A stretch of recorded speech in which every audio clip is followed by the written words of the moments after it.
मीरा भाईंदर शहरामध्ये ज्या पद्धतीनं आमच्या व्यापारी बंधूंनी मोर्चा काढला होता आणि शांतता मार्गाने ते मोर्चा त्यांनी काढल्यानंतर तो मोर्चा शांतही झाला। पोलिसांना त्यांनी निवेदन दिलं। काल पोलिसांनी मराठी एकीकरण समितीचे काही कार्यकर्ते जेव्हा मोर्चाची परवानगी मागायला गेले तेव्हा पोलिसांनी त्यांना परवानगी नाकारली। परंतु परवानगी नाकारत असताना त्यांनी अनेक कार्यकर्त्यांना नोटिसेस दिल्या, काही कार्यकर्त्यांना तडीपारीच्याच नोटीस दिल्या। आज राज्याचे मुख्यमंत्री श्री देवेंद्र फडणवीस यांच्याकडे मी जे डीसीपी आहेत प्रकाश गायकवाड मीरा भाईंदरचे त्यांच्या विरोधामध्ये तक्रार केली की ज्या पद्धतीने कालपासून पोलिसांनी कारवाई चालू केलेली आहे ती योग्य नव्हे। मराठी भाषिकांनी जर शांतता मार्गाने मोर्चा काढायला परवानगी मागितली असेल तर ती त्यांना द्यायला हवी होती आणि जी दादागिरी आणि गुंडगिरी पोलिसांनी कालपासून चालू केलेली आहे ती दादागिरी आणि गुंडगिरी त्या परिसराचा आमदार म्हणून प्रताप सरनाईक कधीही सहन करणार नाही। आज सकाळपासून जी काही धरपकड सगळ्या मराठी कार्यकर्त्यांची आणि मराठी लोकांची मीरा भाईंदरच्या पोलिसांनी दादागिरी आणि गुंडगिरीच्या मार्गाने चालू केलेली आहे याचा मी निषेध व्यक्त करतो। माननीय मुख्यमंत्र्यांकडे सुद्धा निषेध व्यक्त करतो आणि आता मी स्वतः त्या मोर्चामध्ये सामील होण्याकरता मीरा भाईंदर शहराकडे निघालेलो आहे। जर पोलिसांची हिंमत असेल तर पोलिसांनी प्रताप सरनाईकांना अटक करून दाखवावी। मी पोलिसांना त्या ठिकाणी आयुक्तांना विचारलं की ही परवानगी का दिली नाही, कारण कोणीही मोर्चाला परवानगी मागितली तर आपण परवानगी देतो। मला आयुक्तांनी त्या ठिकाणी सांगितलं की त्यांच्याशी रूटच्या संदर्भात चर्चा सुरू होती, परंतु ते जाणीवपूर्वक अशा प्रकारचा रूट मागत होते की ज्यातनं कुठेतरी संघर्ष होईल।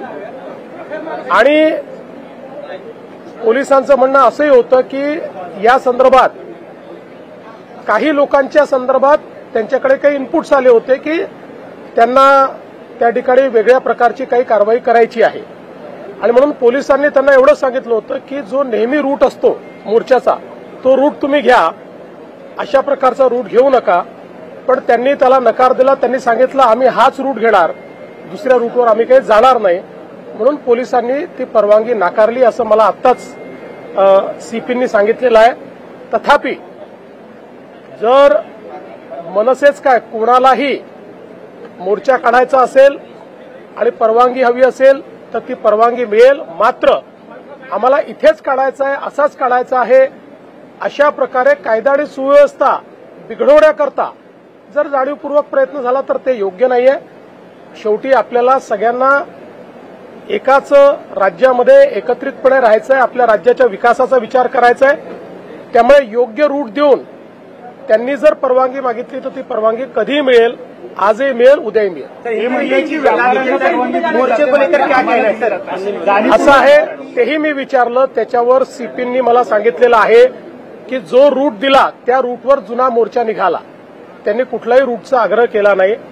यांनी स्पेसिफिक अशा रूटचा आग्रह केला की जिथे मोर्चा काढणं कठीण आहे।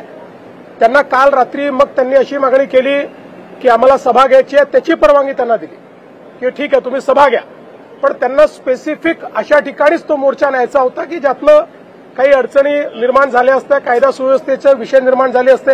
आता इतके वर्ष आपण सगळेच मोर्चे काढतोय, मोर्चे काढत असताना आपण पोलिसांची चर्चा करून रूट ठरवत असतो।